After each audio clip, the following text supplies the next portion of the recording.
Written by Liang Gu, author of Crazy Waves, It is Difficult to Draw with Bones. Reprinted from Tianya link.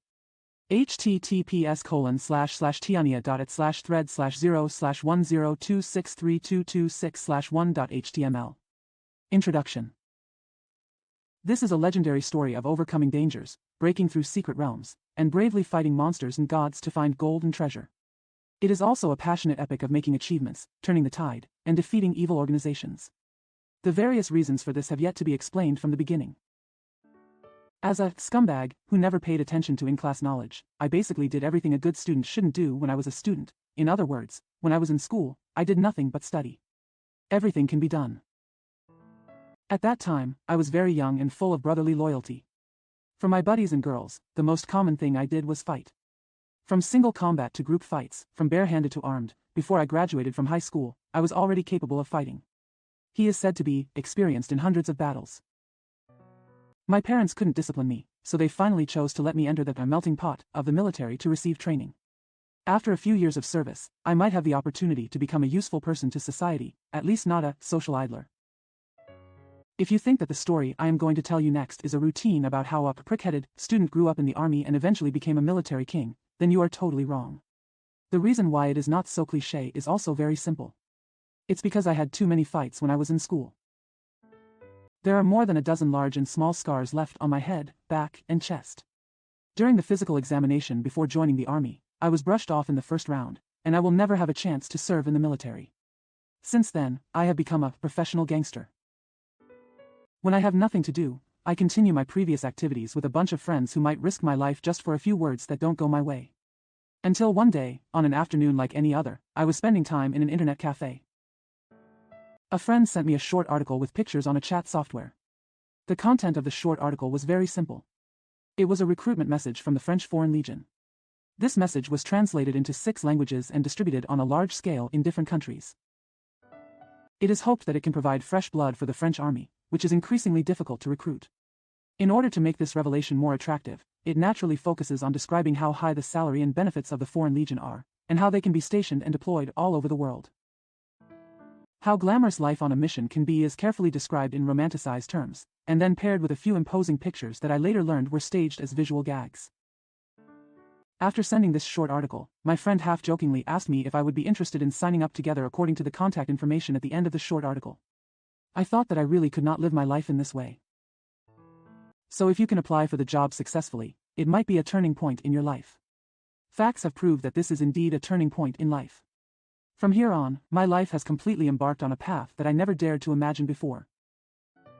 With this idea in mind, my friend and I followed the above requirements. After filling out all the nationality, gender, height, weight, blood type and other indicators and leaving our contact information, we sent it to the email address where we left it. According to the instructions in the short article, regardless of whether it can be obtained or not, you will receive the information within 3 days. I didn't take this seriously at first. I just filled it out casually, sent it out and then forgot about it. But 3 days later, my phone rang from an unknown number. After picking up the phone, a brief conversation told me that my basic information had been passed in the audition. The friend who signed up with me also passed the audition and also received a notification phone call. When we contacted him again, we discussed it. We decided to give it a try. Our idea at the time was very simple. Since we had passed the audition, wouldn't it be a pity not to continue? After all, when you are young, you are still simple-minded, and there are sinister things like whether the other party is a smuggler who engages in human trafficking. I didn't even think about it at the time. But an idea is an idea after all. The physical location of the Foreign Legion's recruitment is thousands of miles away in the French city of Marseille. To put it harshly, my friend and I are just 2 scoundrels, and they still have the kind of disposable balance. We are poor people who rarely have more than 100 yuan. For this cross-border or even cross-continental registration, the travel expenses are the biggest obstacle in front of us.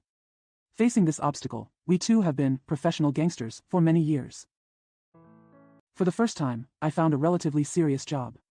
I found a hard job in the job market, moving people and unloading goods. After all, we didn't know how to do anything else, and this job was within the scope of what we were able to do at the time. Zhong is the one who makes the most money. When we worked the most, we could each earn 600 to 700 yuan per day. Although we were exhausted, we also had a sense of fulfillment that we had never experienced before. We often fight and kill together. After asking the reason why we were so desperate, our friends all laughed that we must have broken our heads during the fight. Later, the two of us were able to save enough travel expenses before the effective date of the recruitment notice came. Then he traveled through various modes of transportation and arrived in Marseille, France, in a way that was almost like escape. At the same time, he also found the recruitment location, the French non-commissioned officer wearing a dark green beret who was responsible for registering recruitment information. Seeing that our image was not much better than that of refugees, we both laughed, and then registered our basic information in the register. Fortunately, there were several translators present who were proficient in different languages to deal with soldiers from different countries. Among them are those who are proficient in Chinese. Without this level of translation, we would not be able to get through this level of communication. After a simple physical examination, we both successfully passed the test again. The French Foreign Legion's physical requirements for its soldiers are much more relaxed than those of our army. My friend, who has scars all over his body and has 3 tattoos, is not a big deal here at all. Seeing all kinds of strange looks on these people of different skin colors, it is simply dwarfing the big picture.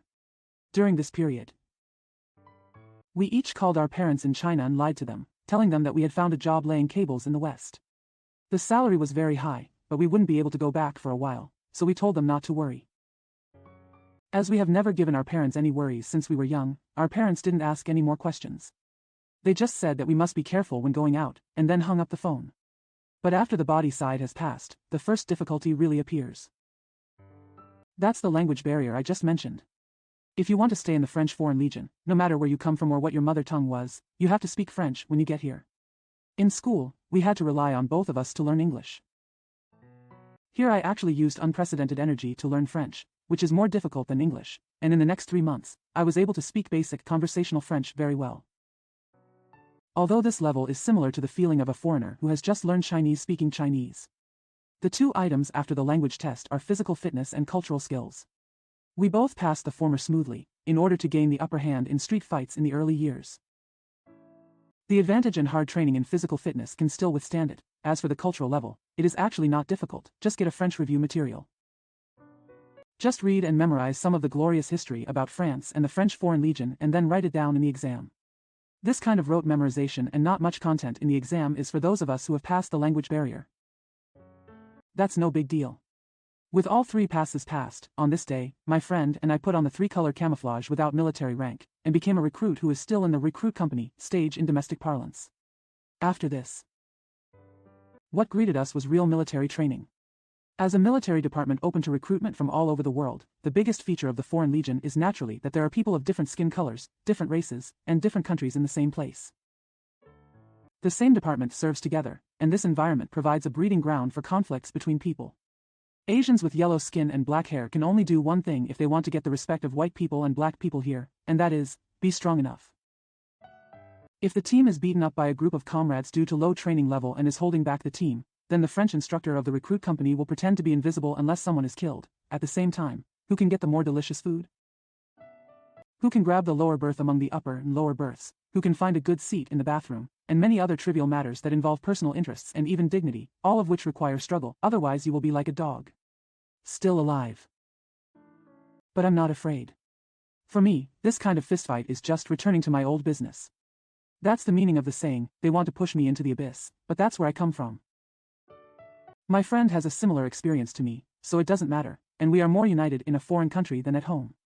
His business is my business, and my business is his business. In a group of ferocious people, middle. Only fists are the only universal truth.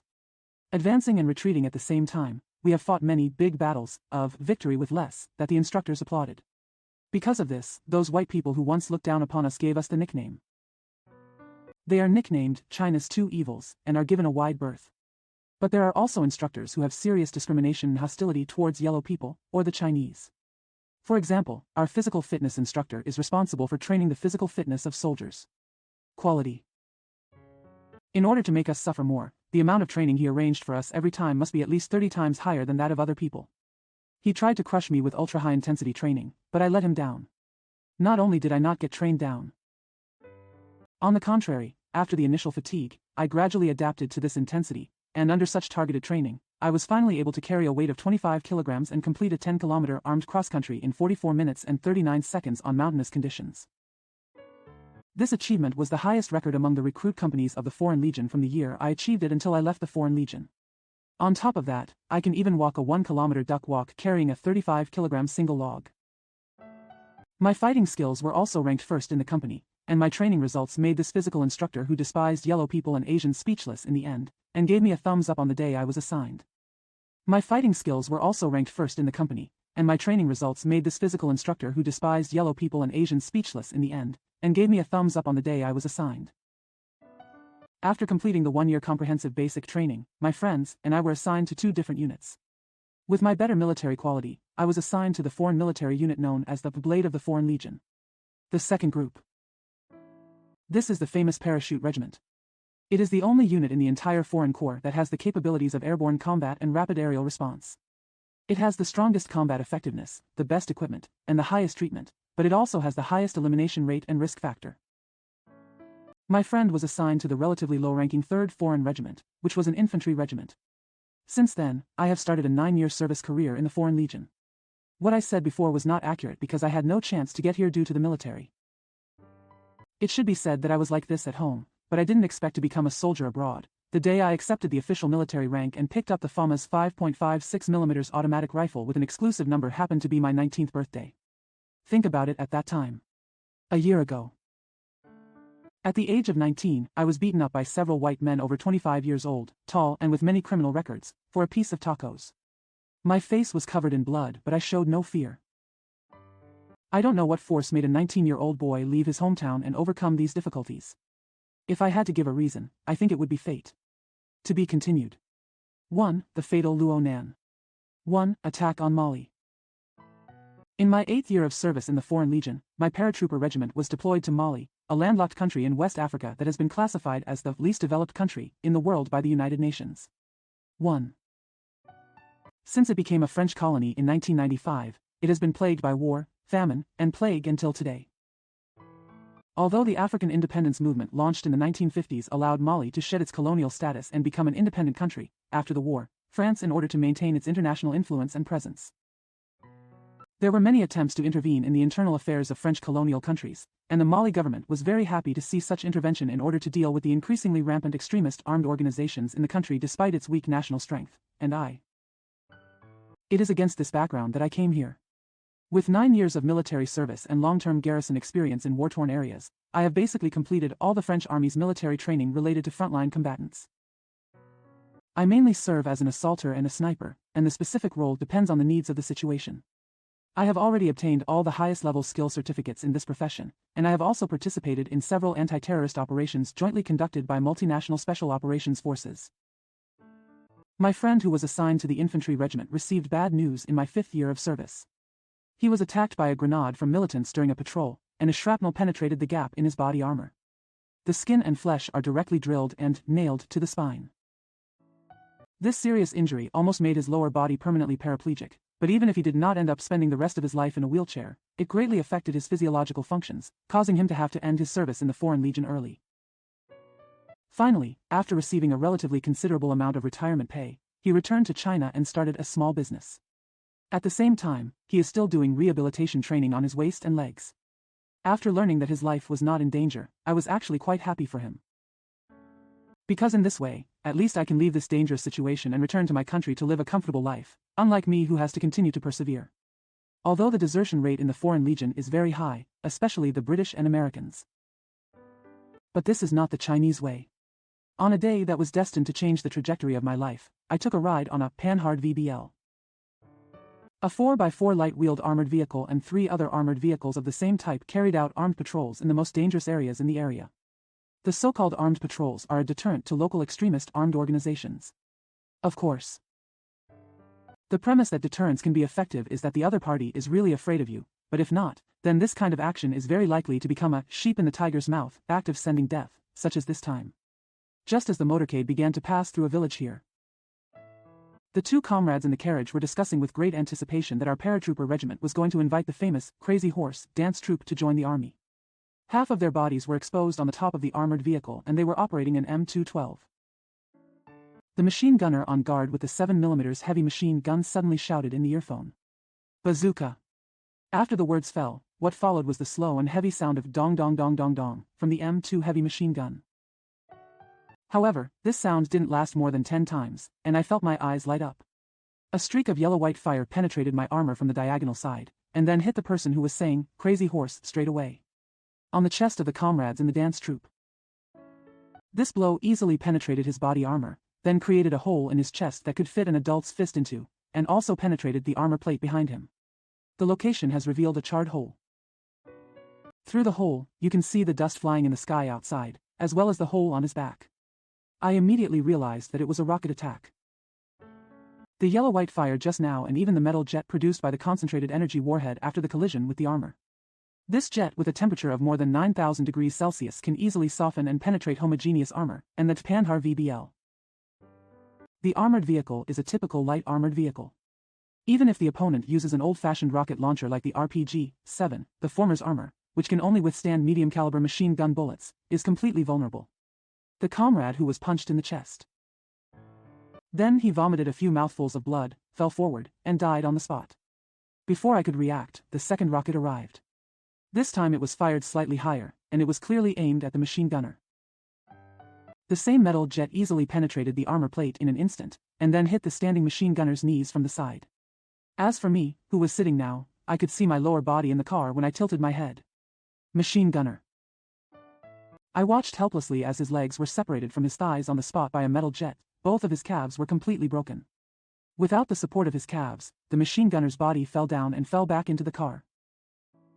What followed was his heart-rending screams and the blood that flowed all over the car. The interval between the two rocket launches was too short, and we didn't react at first until the machine gunner's legs were broken. If there was no response, as a frontline combatant, he would be dead unjustly, so the 4 surviving people in the car immediately opened the door and rushed out. I picked up the FAMA's assault rifle in my hand without taking aim. Just aim roughly in the direction where the enemy is likely to be and start blind firing, thinking of a little suppression effect to buy yourself time to find the bunker next. The location where we were attacked happened to be in a small village with only more than 30 households, so fortunately there were some earthen walls of local villagers around for cover. I spotted the side closest to me and jumped forward quickly. At the same time, I also saw that the leading armored vehicle had already been penetrated by the rocket in the engine compartment and was completely lying down. The second armored vehicle still had the ability to maneuver. When it started to move, it seemed that it wanted to use its high mobility to get back to the opponent's side and hit the opponent. Caught off guard. But as soon as it drove around the wreckage of the car in front and drove out within 30 meters, a smoke column, wrapped with countless dust and gravel, exploded from under its right wheel, followed by a deafening explosion and sweeping the shock wave is coming. The sound of the explosion was so loud that my eardrums hurt even though I was wearing a headset, and the airwaves that followed hit me and knocked me to the ground on the spot. A strong sense of nausea and dizziness came from the shock to my internal organs, which also knocked me out of my skin. In this case, it was obvious that the second armored vehicle was attacked by an IED, improvised explosive device. The attack was caused by the use of a 100-kilogram aerial bomb from World War II by local extremist forces. The power of this bomb blew up more than half of the entire front of the second armored vehicle, and the vehicle also flipped upside down on the side of the road. Even if the people inside were not dead, they would faint from the shock of the explosion at a distance. I later learned that the people in this car ended up being wiped out because the Panhard VBL armored vehicle did not have similar weapons. A V like a mine-resistant patrol car. The chassis was designed with lightning protection and shock absorption functions, so the explosion of the IED transmitted the energy firmly to the car body and even the people in the car. All 6 people were shocked and bled to death on the spot. Although my body felt very uncomfortable at the moment, lying there was no different than waiting for death, so I gritted my teeth and rolled over, got up, and continued to shoot blindly. I followed the other survivors and got into a hole after crossing the earth wall. Among the villagers' houses. The owner of this room was so frightened that he huddled in the corner and shivered, not daring to move. "Damn, this is my last mission," one of my black comrades, Locken, spat. "Stop talking this nonsense. Now look how many more of us there are. Request support immediately and let the nearest aviation force blow up these bastards." Adrian, the commander of this operation, said. These guys look like newbies. If we had detonated the IED after the convoy was driving directly above it, I'm afraid we would have been killed by at least half as many people. I said. Locken is the communicator responsible for contacting the aviation force. Following Adrian's order, he began to request support from nearby friendly bases, but the reply he got was very annoying. The reply was that there were currently no fighter planes that could take off, no helicopters, and no fixed-wing aircraft. There were not even ground troops that could be mobilized. The final order or suggestion given to us was to let us break out to an agreed-upon location on our own, where there would be a response force. In this situation, whether you live or die depends entirely on yourself. We all stuck our guns out of the window and took advantage of the sights to start firing accurately at the extremist armed forces outside that were outflanking us. I put the aiming point in the holographic sight on the automatic rifle rail on the chest or head of the militants and fired accurately one round at a time. After the magazine was empty, I silently counted at least 5 militants shot to death by me.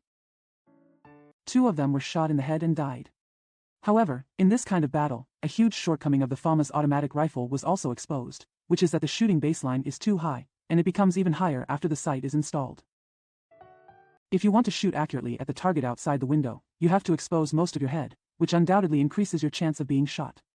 Fortunately, I relied on the corner of the window and shot out diagonally. This flaw is in this: it is not obvious in the state. But it was different for some of the comrades who were facing the window. 3 of them were hit in the head or face by stray bullets from the opponent's large-scale suppressive fire because the exposed area was too large, causing 1 death and 2 injuries. But it was different for some of the comrades who were facing the window. 3 of them were hit in the head or face by stray bullets from the opponent's large-scale suppressive fire because the exposed area was too large, causing 1 death and 2 injuries. 1 of them was seriously injured. The dead man was hit in the face by a 12.7 by 109 mm Soviet-made large-caliber machine gun bullet.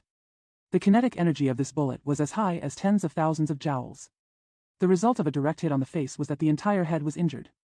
Exploded. The helmet on his head also flew off. After landing, I could even see that the back part of the helmet had disappeared under the impact of the bullet, leaving a jagged gap. There was also a fragment of a skull inside. Having said that, the militants have already driven over a large number of pickup trucks equipped with Soviet-made DSHK 12.7 mm large-caliber machine guns. The bullets fired by this machine gun just blew the heads of my comrades beside me. This kind of machine gun was born in World War II. It is heavy and old, has low accuracy but very strong firepower. Especially when firing intensively, it has a strong ability to suppress soft targets like light infantry like us. The only way we can counterattack them is to take advantage of them and use precise shooting to kill the opponent's machine gun shooter standing on the back of the pickup truck. Or rely on 2 comrades equipped with gun-mounted grenade launchers to launch 40 mm high-explosive grenades to directly destroy the entire car. Fortunately, Mali, as a West African country, has poor climate conditions. The private houses here are characterized by small windows and thick walls, which are used to resist the sun's rays and can prevent heatstroke and cool down in summer. The thick walls are generally made of local soil, river sand, and gravel. It has extremely high toughness when dried in the sun after being built, and its defense against bullets is also very strong. Even a 12.7 mm large-caliber machine gun bullet can only make bullet holes in it, but it cannot penetrate it. As for the AKM-type automatic rifles, SVD-type sniper rifles and other firearms used by other dismounted militants that fire medium-caliber intermediate-power bullets and medium-caliber full-power bullets, they are even more helpless against such a wall. This makes us safe behind the wall for now. I thought to myself that the only thing that could threaten this kind of wall was the rocket launcher in the opponent's hand, so I said to Adrian, "We have to kill the bazooka man first. This wall can stop bullets but not rockets." But just as he finished speaking, before Adrian could reply, something more threatening than the rocket launcher appeared. Those are 4 vehicles equipped with Zu-23-2 double-barreled 23 mm anti-aircraft guns. This kind of anti-aircraft gun is no longer able to deal with today's aircraft due to its performance, but it still has great existence value, that is, it can hit ground targets with flat fire. All these vehicles were parked sideways only about 200 meters away from the house. Then, under the control of the militants, they aimed the anti-aircraft guns at the house where we were and immediately launched a volley of fire. At that moment, countless 23 mm artillery shells flying at a muzzle velocity of 750 meters per second hit the wall. The wall could block 12.7 mm machine gun bullets, but it could not block 23 mm anti-aircraft artillery shells. After the shells penetrated the wall, they slaughtered us hiding behind without mercy. Excluding the 2 people who were killed in the 4th armored vehicle I was in, and the 6 people who were lost in the 2nd armored vehicle that was blown over. Then excluding the 3 people who were killed in the 1st and 3rd armored vehicles, the armed patrol of 24 people arrived here, with a total combat loss of 2 plus 9 plus 3 is equal to 13 people, and there were still 11 people who rushed into the house. People. And among these 11 people, another one was shot in the head by a machine gun just now, so there are only 10 people left. The 10 of us, under the wild sweep of 4 double-barreled guns and 8 cannons, for more people were killed when we came up. Only 6 people were able to move. Except for these 4 people. There was also the owner of the house huddled in the corner. He was a middle-aged man who looked a little malnourished. Our arrival brought him a fatal disaster. Every time I think about this in the future, I feel a little self-blame. Heart. Having said that, the 23mm anti-aircraft artillery shells hitting the body are no joke. There are absolutely no bullet holes. As long as it is a direct hit, it will be beaten into a pile of minced meat on the spot. NATO Level 3 standard body armor with hard inserts inserted is as fragile as tissue paper under such a blow, and the 5 people who were hit basically had this result. The kinetic energy released after the shell hit their bodies easily knocked them out. The body is torn apart. At that moment, a large amount of blood was sprinkled all over the room and walls. The person who was hit in the abdomen was beaten to death, and his broken internal organs were shed all over the floor. The air is filled with a strange smell of burning propellant mixed with the smell of blood when bullets are fired. Fortunately, my years of experience in fighting abroad have allowed me to adapt to such scenes and smells. I and others all lay on the ground in a crawling position to reduce the probability of being hit by shells passing through the wall as much as possible. After a burst of crazy shooting, the opponent brought out the most powerful, big killer, in this battle. A US-made M40 106mm recoilless gun, using high-explosive shells and no less than 20 rocket launchers, began to bombard the house where we were. The wall that had been beaten into a honeycomb was greatly reduced in strength compared to before. Now if we are directly hit by a 106mm high-explosive bomb, if we continue to stay here, even if we will not be killed, we will be buried alive because of the collapse of the house. In addition, the arrival of anti-aircraft gun pickup trucks and recoilless gun pickup trucks shows that this group of militants still has a large number of reinforcements on the way. Even in a head-to-head battle, we defeated soldiers have no chance of winning, and may even be defeated. Captured prisoners. Being held captive by them would probably result in a life worse than death. So there is only one way before us, and that is to break out of the encirclement as the advice from the station said. The only favorable condition for us now is that this ambush battle took place at dusk in the afternoon.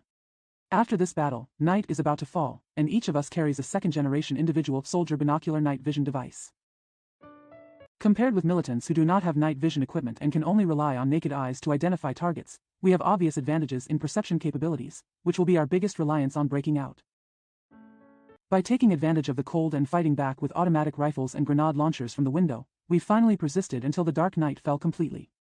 We flipped the night vision device that had been turned upside down on the helmet downwards and buckled it upright between the eyes. Superior. Then the entire field of vision turned into a dark green, which severely weakened the ability to recognize colors, but greatly enhanced the ability to recognize the outlines of things, in the darkness of the naked eye. Through it, I could clearly see the silhouette of the militants on the opposite side. As a result, the surviving 6 people were temporarily organized into 2 combat groups under Adrian's assignment, each consisting of 3 people. 2 grenadiers with 40mm gun-mounted grenade launchers and 1 machine gunner equipped with an FNMAG 7.62mm general-purpose machine gun in light form are the fire support team.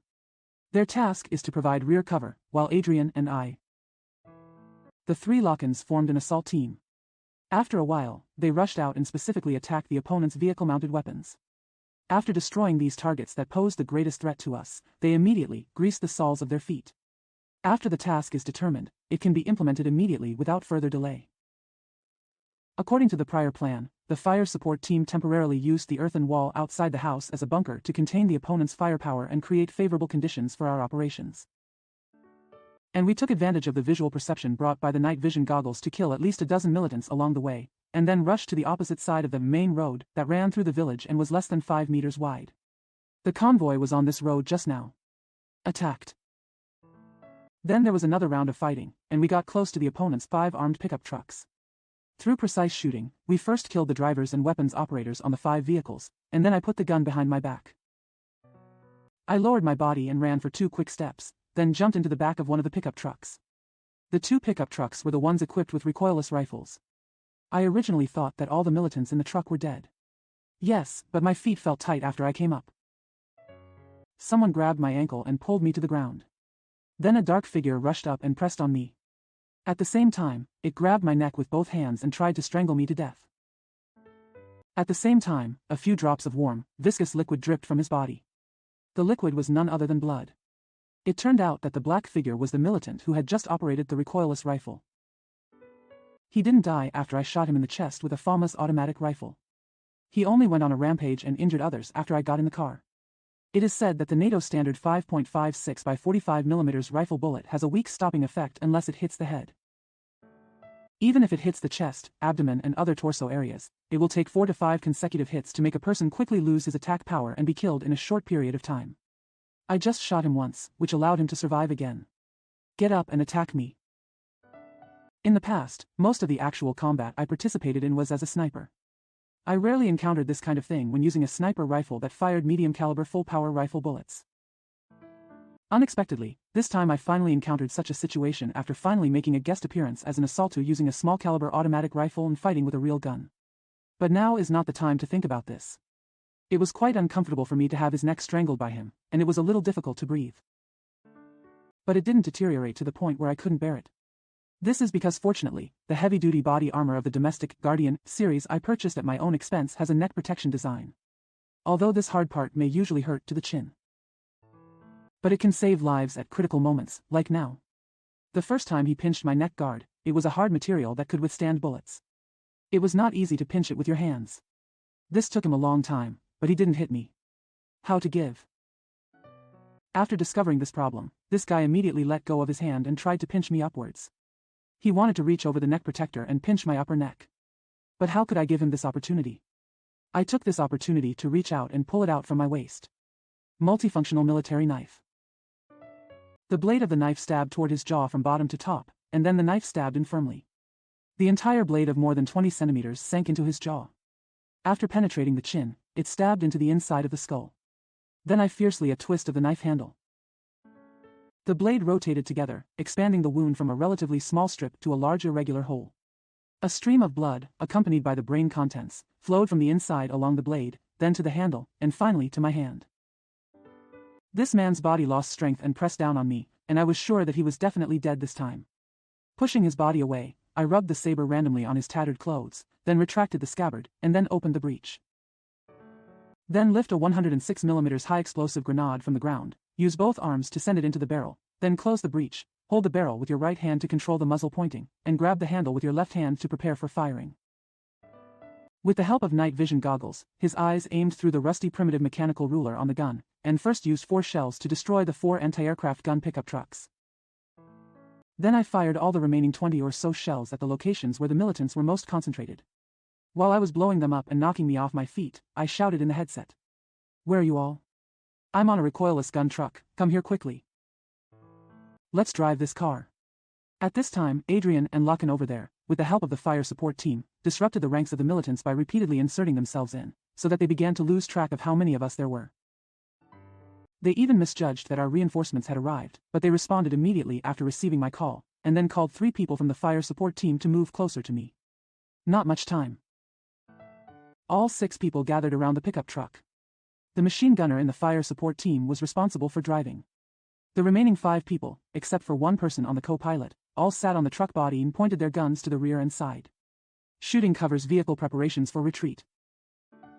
The car had never been turned off, so we put the car in gear and stepped on the accelerator. We sped off and started running towards the south along the way we came. Realizing that the driver was not one of their own, the militants started shooting at the car, but their shooting skills were really poor, not to mention it was still dark. So after fighting for a long time, except for the intensive sound of gunfire, which made people instinctively tighten their necks, no one among us was hit. We fired back, and after killing several more militants, the sound of gunfire gradually faded away. It wasn't until I couldn't hear anything anymore that I breathed a sigh of relief, thinking that I must have broken out of the ambush. To be continued. 2. Returning home in tatters. Don't be happy too early can describe what we will encounter in a few seconds. Because the car ran into the IED again not far after driving out. It is estimated that the militants who saw our breakout notified other accomplices nearby and used the explosives that had been buried here or temporarily buried here to attack. Got us. The bet was that our car would go down this road, and if so, they were right. Fortunately, there was still darkness this time, which allowed the militants who detonated the IED to misjudge the distance and detonate it in advance. But even so, the shock wave hitting the front of the car shattered the windshield, and the glass fragments shattered the driver's face. His face was scratched and covered in blood, and one eye was also injured. The left and right tires of the front wheel were also hit by fragments from the explosion and leaked. The front wheels were all punctured. Naturally, the car could not continue to drive. The 6 of us were forced to get out of the car and start walking. Thinking about it, if the IED had a higher yield, or if it had been detonated a little later, all of us in the car would have been bombed with no bones left. When I thought about this afterwards, I felt lucky and scared at the same time. The subsequent run lasted more than 30 kilometers. During the process, the 6 of them evaded multiple pursuits by armed men until almost midnight before arriving at another village adjacent to the previous village. After confirming that there was no threat to the safety of the village, we each found a place to sit down and catch our breath. After resting for more than an hour, I remembered that my lips were almost dry and cracked, so I took out the lid of the military kettle and prepared to drink water. Just as we took out the kettle and took a sip, a dark shadow suddenly flashed across the corner of a common local house not far from us. After half a day and most of the night, we were ambushed and hunted. At this moment, now, our mental state was extremely tense. As soon as we saw a black shadow flash by, we immediately raised our guns and prepared for battle. We communicated with tactical gestures and divided our troops into 2 groups to surround them to see who this black shadow was. I thought to myself that it was better that this was a villager and not a militant. Otherwise, if we were surrounded again, we would basically have to explain here, and I had already bypassed it. At this moment, the black figure was less than 3 meters away from me, and his back was turned to me. He was holding the corner of the wall and looking towards where we were sitting. It seemed that this guy didn't even notice that we were surrounding him. Action. At the same time, he seemed to be thinking about something, probably muttering about how we disappeared in the blink of an eye. But what this guy thinks is not my concern. The prey is already in front of me, so I have no reason not to take action, just to kill innocent people in vain. In order to know that I might be able to get some valuable information, I didn't do it privately when I made the move. Instead, I lowered my waist, rushed over with a lunge, clasped the opponent's knees with both hands, and lifted them up fiercely. At the same time, press the opponent's lower back with your shoulders. The other party was not prepared at all, and was pulled to the ground on the spot by my actions. The moment the person lay down, I took another step forward and sat on the other person's body, or in other words, sat on his waist. As long as this action is completed. As long as the other person is not the Hulk, he will basically not be able to use his huge strength. However, this is not over yet. He sits up and arches his back, and violently presses the back of the person's head with both hands, causing his face to hit the ground. And when he bounced up, he used his left arm to pass through the opponent's neck. Use your forearm to strangle its neck severely, and at the same time grab the left wrist with your right hand to make the force more efficient. This is a standard set of capture prisoner tactical actions when touching a sentry post. It is mainly used for actions such as touching a sentry post and quickly capturing enemy prisoners. In our country, many combat troops have to practice skills, but the Foreign Legion does not have this. The reason why I learned it from the cousin of a friend, not the friend who served together, before I joined the Foreign Legion. This friend's cousin is a retired veteran of the Marine Corps. At that time, it was common for me to fight on the street. I was very interested in this kind of thing, so after having a drink, I learned a lot. Later, I took many a friend once served as my guinea pig. When I joined the Foreign Legion, I not only never forgot this set of techniques, but I also became very familiar with them because of our frequent contact with them. Closer to home, after this set of capturing actions, the person was basically trapped, but I felt something was wrong after I got started. Because after touching this person's body shape, I suddenly realized that this must be a woman. At this time, Adrian also came around. Seeing me riding the black shadow under me, he reached out and turned him over with me. Through the green picture of the night vision device and after some careful identification, I confirmed that this was indeed a woman, and she was still a young woman. She had long hair and thick eyebrows and big eyes. She looked like a Central Asian, which was exactly like the most common West African black people here. No, the same. This is not an unusual thing. After all, there are many non-native settlers in Mali. I would not be surprised if this was a white man. Afterwards, he was searched again, and after confirming that there were no weapons, he was briefly interrogated. This woman's nose was broken because I pressed the back of her head and hit the ground. She wiped the nosebleed and timidly spoke in half-baked French. The general meaning was that she got up to take a break and saw her on the way back. Us. Then I was ready to hide and get a better look. Unexpectedly, we found him and pinned him down here.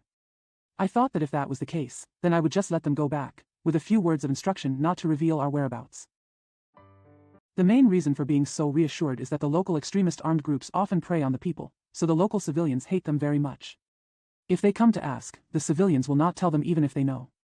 The woman promised not to expose our whereabouts. I thought this little episode would be over when I came here.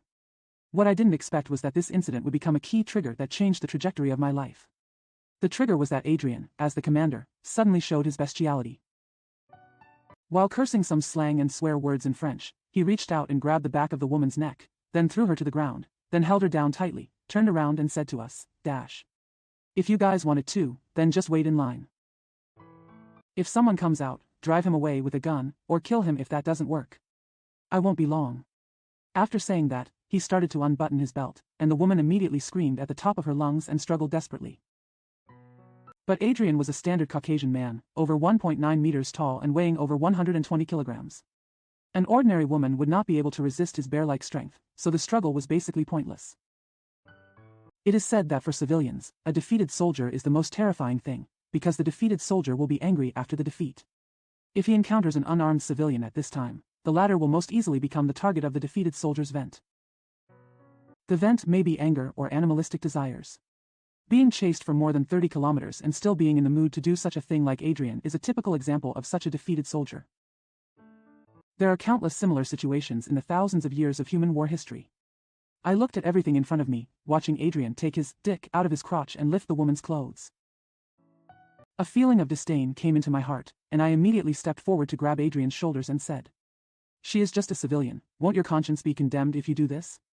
Humph, what's wrong with you? Are you possessed by the Holy Mother or overflowing with love? She's not your wife. Not your older sister or younger sister, nor your mother. Does this have anything to do with you?" Adrian said, "We can be cruel, but we cannot be beasts without a moral bottom line." I said, "Damn it, it's not your Asian monkey's turn to teach me a lesson here. Believe it or not, I will kill you now." Adrian's interest was ruined by me. He stood up from the ground angrily and pulled up his pants. Then he stared at me and said, "For this kind of discriminatory attack language. I have long been accustomed to it during my years in the Foreign Legion, but my way of coping is not to swallow my anger, but to beat the other person until they see me and never dare to say anything again, but this is not the time for fighting."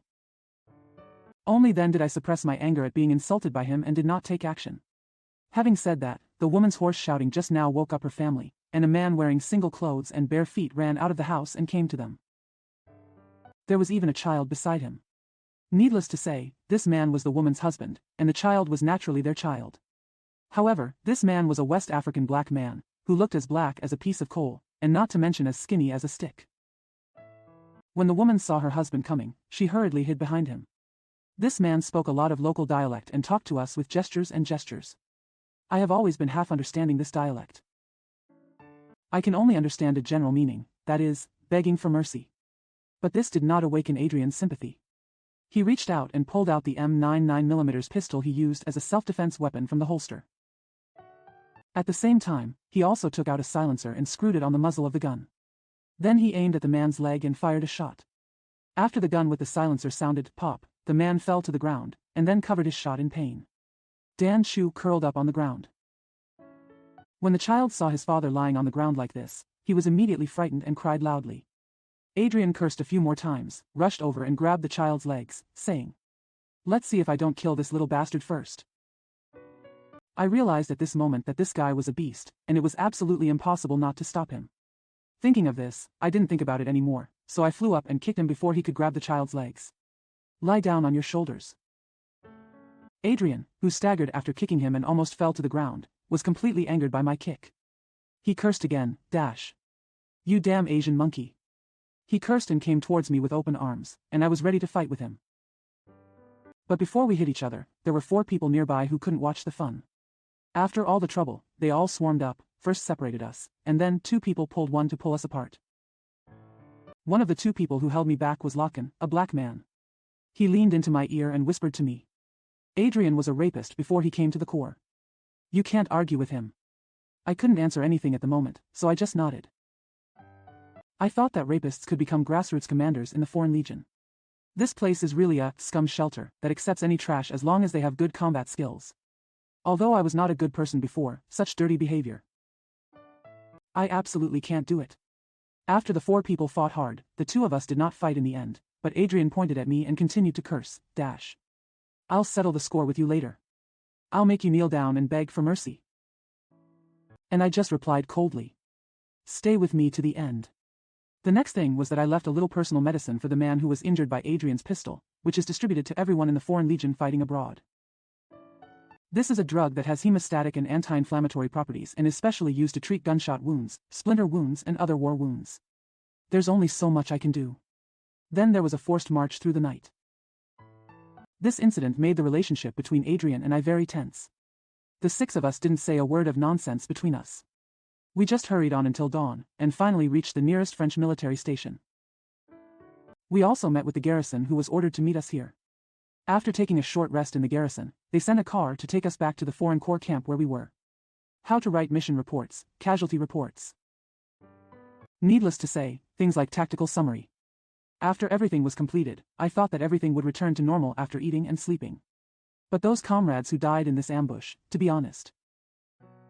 Different from the feelings of comrades behind the scenes that are often shown in cultural works, although I also call them comrades in arms, I don't feel too sad. This does not mean that I am so cold-blooded, but it is caused by the environment of the Foreign Legion. Because the Foreign Legion is the main force of the French Army's foreign intervention, it often undertakes the most dangerous tasks with the worst conditions. It is precisely for this reason that the casualty rate of the Foreign Legion is particularly high, and those who die must have new people will fill in. Therefore, the personnel mobility here is much greater than that of other armies. At the same time, the sources of soldiers in the Foreign Legion are very complex. In order to prevent some of the big bad guys who may have serious criminal records from getting together to form gangs and constitute unstable factors that threaten the operation of the entire Corps, the Foreign Legion will regularly transfer personnel within the same unit internally, such as me. The 2nd Parachute Regiment basically rotates once a month. This, coupled with the constant addition of newcomers, results in the fact that there are basically no comrades with deep feelings around, and it is more of a temporary combination.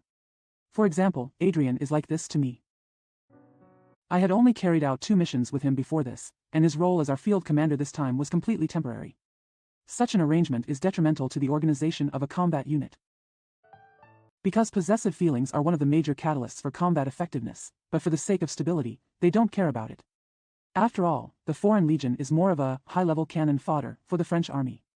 Such a temporary comrade. I have been killed many times in my 9 years of service. Their names will not appear in the news or even on the official list of French army losses. Only their families will receive a pension and a death notice. Book. As well as some relics that were used in the service, so I have long been used to it, or I am numb. Having said that, after everything seemed to be back to normal, at noon on the 4th day after an ambush occurred, I came to the station canteen to prepare for lunch.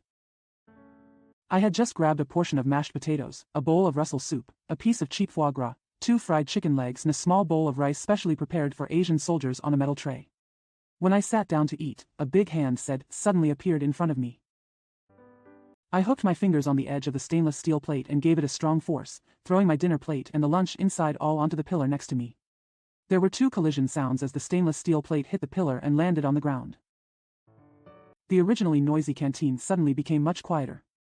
Many people eating around me turned their attention here. I was still holding a spoon for soup in my hand. I didn't even need to raise my head to know who did this. Who must be Adrian? This guy really came to take revenge. I told you, what happened last time can't be finished. Today I'm going to pinch out the intestines of you, an Asian monkey. I stood up angrily, threw the spoon aside, and yelled back, dash. Let me see whose crotch zipper is unzipped. Exposed you? If you don't win me over today, then you will be my fucking child. Serving in the Foreign Legion, it's not enough to know how to curse. After training here, I have basically learned to accept everyone who comes, whether with words or with hands. Realm. When people around us saw that we were about to fight, their first reaction was not to eat, and they worked together to move all the tables and chairs around to make room for us. These people I wish someone would fight so I could watch the fun. There are even more fights in the Foreign Legion. As the saying goes, as long as no one is killed, basically no one will care. My height is 1.88 meters and my weight is 102 kilograms, which is 1.9 meters more than Adrian. At 120 kilograms, I am about 2 fingers shorter, and my stature is half a circle smaller. However, this did not have any adverse effect on my morale, because when I was an unemployed vagrant and in the recruit company of the Corps. There are also many who beat opponents who are bigger than him until they kneel down and beg for mercy. At this time, almost no one was eating in the cafeteria. We were surrounded by 3 floors inside and 3 floors outside. Then all kinds of whistles and shouts were heard all over the place, such as, "Beat him to death," "Kick his ass," "Whisk his head off." I heard words like this all the time, and I didn't know who they were talking about. Come on. After we both stood in the empty space, I squinted my eyes and said to Adrian in a provocative tone. Adrian didn't say anything anymore, and took action first. He waved his fist as big as a leather hammer and aimed it at my face. The fist flashed close to the tip of my nose. Then I tightened the soles of my feet, raised my legs and kicked him hard in the abdomen with my back heels. Adrian was unable to dodge and was kicked by me. It stands to reason that it would have been a kick to him from the opponents I had beaten before. Even if he didn't lose the ability to resist, he would have to be kicked to the ground, but Adrian was really strong. His reaction was just to take 2 steps back under the force, and then he stood firm again without showing any expression on his face. What an expression of pain. This pounced again. Then the two of us started to fight with our fists. The principle of this kind of fighting is to avoid or prevent the opponent's heavy blows while trying to hit the opponent hard at the same time. But it is easy to say but not so easy to do. Adrian and I punched each other dozens of times and each suffered injuries. He made 2 cuts on the corner of my mouth and broke my nose, while I punched his lip open and broke the bridge of his nose. Overall, he suffered the loss. The reason is that although this guy is strong, his steps are not flexible enough. I can dodge most of his heavy blows by moving my body, but he usually can't dodge my heavy blows. After a solid fist, his face was beaten into the shape of a pig's head. Adrian came here because I was scared. After that, he started to target my vital points, such as my crotch, temples, throat, etc. I saw that this guy wanted to risk his life. If your heart says you will risk your life, then I am not afraid of you. After making up his mind, his energy and blood surged, and he increased his strength by 3 points, and at the same time, he began to launch fierce attacks on his vital points. In the end, I used my hands to protect my head and my feet to rush forward, holding my fist and getting into Adrian's inner perimeter. What is the inner perimeter? This is a special term for fighting, which refers to the range inside a person's arms and into this range. The opponent cannot use his arms to effectively block, but we can attack the opponent's important parts such as the center line of the torso. Inner circle decisive battle is also one of the common scenarios in high-level fighting competitions that ultimately determines the outcome.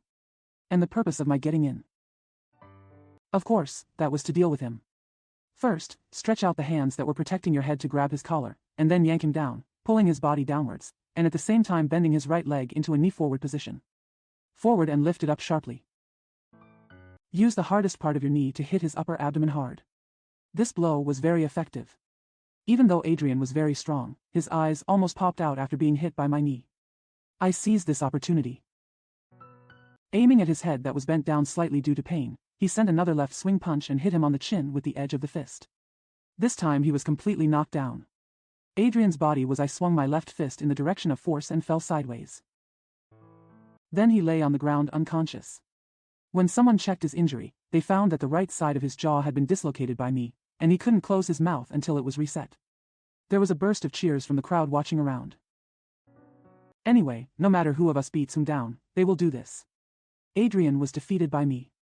In my opinion, to put it bluntly, this guy still lacks actual combat experience. I guess he has picked up weak persimmons before. This time I met a slightly tougher opponent, and I couldn't handle it. For this canteen one-on-one fight, apparently both of us only received verbal warnings. After all, similar things are commonplace in the Foreign Legion. But then I learned the consequences that ended my military service. An expulsion notice.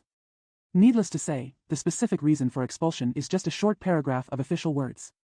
In the lower right corner of the notice, there is also the stamp of the Foreign Legion headquarters. To show effectiveness.